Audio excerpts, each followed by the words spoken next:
रात होने को आई थी कि तभी एनी की चीखों से उसका घर गूंज उठा। एनी डरी सहमी भागते हुए घर से बाहर निकली। वो किसी से डरकर भाग रही थी, पर उसके आसपास वहाँ कोई भी नहीं था। पूरी सड़क खाली थी। एनी पलटकर अपने घर की ओर देखने लगी और एकदम से भागते हुए घर के अंदर चली गई। कुछ ही देर बाद वो घर से बाहर निकली और कार लेकर एक बीच पर आ गई। वो अकेली बीच पर बैठी फोन पर अपने डैड से बात कर रही थी। वो अपने डैड से कह रही थी कि वो उनसे और मॉम से बहुत प्यार करती है। अगली ही सुबह उसी बीच पर एनी की लाश पाई गई। उसी शहर में जे नाम की एक लड़की स्विमिंग पूल में बैठी मजे कर रही थी। तभी उसकी बहन कैली उसके पास आई। उसने जे को कहा कि वो उसके दोस्तों के साथ टीवी पर मूवी देख रही है। कैली जे को भी मूवी देखने के लिए इनवाइट करती है, लेकिन जे ने उसे ये कहते हुए मना कर दिया कि आज वो डेट पर जाने वाली है। कुछ देर बाद जे घर के अंदर आई,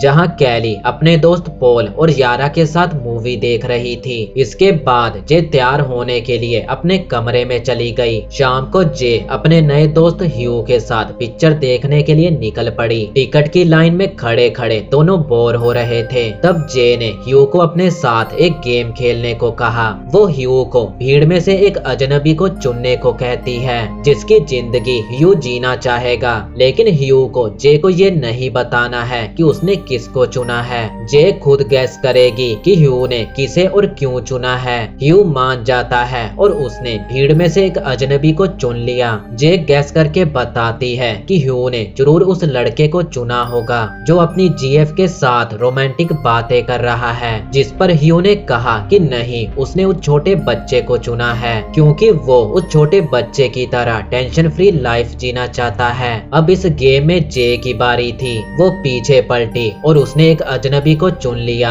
अब ह्यू को बताना था कि जे ने किसे चुना है। इस पर ह्यू ने अंदाजा लगाया कि जे ने उनके पीछे खड़ी उस लड़की को चुना है जिसने पीले कपड़े पहने हैं। ये सुनकर जब जे ने पीछे पलट कर देखा तो उसे वहाँ कोई भी लड़की नहीं दिखाई दी जिसने पीले कपड़े पहन रखे हो। तब ह्यू उसे दरवाजे की तरफ इशारा करते हुए कहता है, वो लड़की वही तो खड़ी है, लेकिन अभी भी जे को वहाँ पर कोई भी दिखाई नहीं दे रहा था। ये देख ह्यू काफी ज्यादा घबरा गया और तुरंत जे को वहाँ से लेकर बाहर निकल आया। ह्यू के ऐसे बिहेवियर को देखते हुए जे ने अंदाजा लगाया कि ह्यू ने जरूर अपनी एक्स गर्लफ्रेंड को देख लिया होगा। ह्यू ने जे से इसके बारे में कोई भी बात नहीं की और आखिर में दोनों डिनर करने के बाद अपने अपने घर आ गए। उसके कुछ दिनों बाद ये दोनों दोबारा मिले। ह्यू जे को समुद्र के किनारे बनी एक सुनसान इमारत में लेकर गया, जहाँ समुद्र के किनारे कुछ पल बिताने के बाद वो दोनों अपनी कार में आ गए, जहाँ ये दोनों इंटीमेट हुए।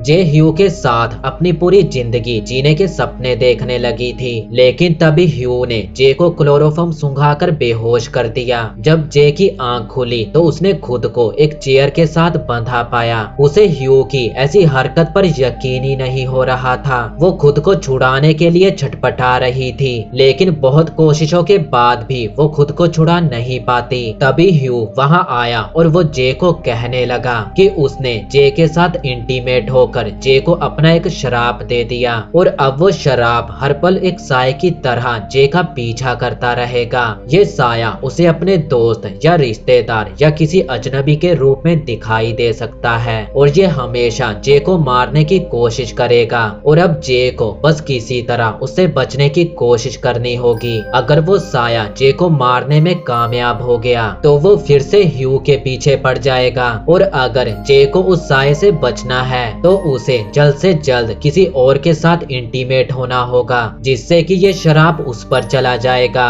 इतना कहकर ह्यू जे को उस इमारत के किनारे पर ले गया, जहाँ जे को एक लड़की दिखाई दी जो धीरे धीरे उसी की ओर आ रही थी। उस लड़की को देखकर जे की रूह कांप गई। तभी जे ह्यू को लेकर वहाँ से निकल आया और जे को उसके घर के बाहर छोड़कर वहाँ से चला गया। जब जे के दोस्तों ने उसे ऐसी हालत में देखा तो वो लोग भी घबरा गए और उन्होंने तुरंत पुलिस को बुला लिया। जे से पूछताछ करने के बाद पुलिस ह्यू की तलाश में लग गई। जब ह्यू की तलाश में पुलिस उसके घर पहुंची तो उन्हें पता चला कि ह्यू अपना घर छोड़कर ही भाग चुका है। पुलिस पुलिस उस सुनसान इमारत में भी गई, लेकिन वहाँ उन्हें ना ही तो ह्यू का कोई सुराग मिला और ना ही उस लड़की का जो जे को दिखाई दी थी। इसके बाद जे डिप्रेशन में रहने लगी। फिर एक दिन जब जे अपनी क्लास में बैठी थी, तभी उसका ध्यान खिड़की से बाहर गया, जहाँ उसने देखा मरीज के कपड़ों में एक बूढ़ी औरत उसी की ओर आ रही है। हालांकि पहले तो जे को ये नॉर्मल लगता है, पर जब वो बूढ़ी औरत लोगों के बीच से होते हुए जे के एकदम करीब आ गई, तब जे को लगने लगा कि वो बूढ़ी औरत उसी का पीछा कर रही है और वो जे के अलावा किसी और को दिखाई भी नहीं दे रही है। ये देखकर जे डर से सहम गई और तुरंत वहाँ से निकल पड़ी। भागकर सीधा वो अपनी बहन कैली के पास आई, जो एक शॉप में काम करती थी। उनका दोस्त पॉल भी वहीं पर काम करता था। जे उन दोनों को उस बूढ़ी औरत के बारे में बताने लगी। वो उन्हें ये भी बताती है कि जरूर ये वही शराब है जो ह्यू ने उसको दिया है। जे के मुंह से ऐसी बातें सुनने के बाद कैली और पॉल को लगता है कि जे की तबीयत ठीक नहीं है, इसीलिए वो ऐसी बातें कर रही है। पर जे को डरा हुआ देखकर पॉल आज की रात जे के साथ ही रहने का फैसला करता है। जब रात में पॉल जे के घर बैठा टीवी देख रहा था, तभी जे वहाँ आई और वो दोनों अपने बचपन की बातें करने लगे। बचपन में दोनों एक दूसरे को काफी पसंद करते थे। हालांकि जे ने अपना पहला किस पॉल को ही किया था, लेकिन समय के साथ दोनों में दूरियां आ गई। हालांकि पॉल अभी भी जे को प्यार करता था। तभी किचन से कुछ टूटने की आवाज आई और इस आवाज को सुनते ही दोनों डर से सहम गए। पॉल किचन में देखने गया, पर उसे वहाँ कोई भी नजर नहीं आया। किचन की खिड़की टूटी देखकर पॉल पुलिस को कॉल करने चला गया। उसी समय जे को अपने घर पर किसी के होने का एहसास होने लगा। वो डरी सहमी उठकर किचन की ओर जाने लगी। तभी उसने अपने सामने एक भयानक औरत को खड़ा पाया।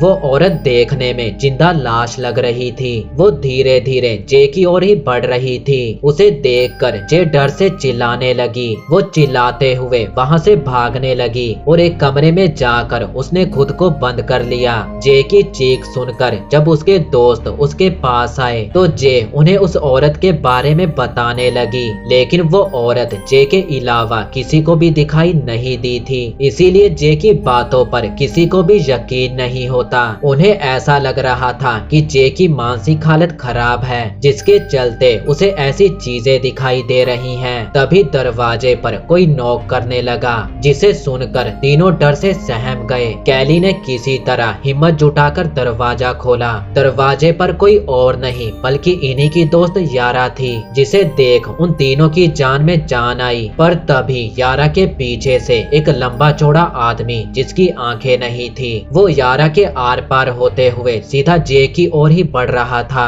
जिसे देखकर जे डर से इधर उधर भागने लगी। वो अपनी साइकिल लेकर घर से बाहर निकल आई। इसी दौरान जे का पड़ोसी ग्रेग, जो कार में एक लड़की के साथ था, उसने जे को भागते हुए देख लिया। जे भागते हुए गार्डन में आई और एक झूले पर बैठ गई और डरी सहमी इधर उधर देखने लगी। तभी उसके दोस्त भी वहाँ पर पहुँच आए। वो सभी जे को संभालने की कोशिश कर रहे थे। तभी जे ने देखा एक आदमी सामने से सीधा उसी की ओर चलते हुए आ रहा है, जिसे देखकर जे एक बार फिर से डर से सहम गई। पर वो आदमी जे का पड़ोसी ग्रेग था, जो जे को परेशान देखकर उसके पास आया था। ग्रेग के पूछने पर उन्होंने ग्रेग को सारी बात बता दी। हालांकि ग्रेग को भी जे की बातों पर यकीन नहीं था, लेकिन ग्रेग को जे अच्छी लगती थी और अब तो उसे जे के करीब आने का मौका मिला था और इसी कारण वो जे की मदद करने के लिए तैयार हो गया था।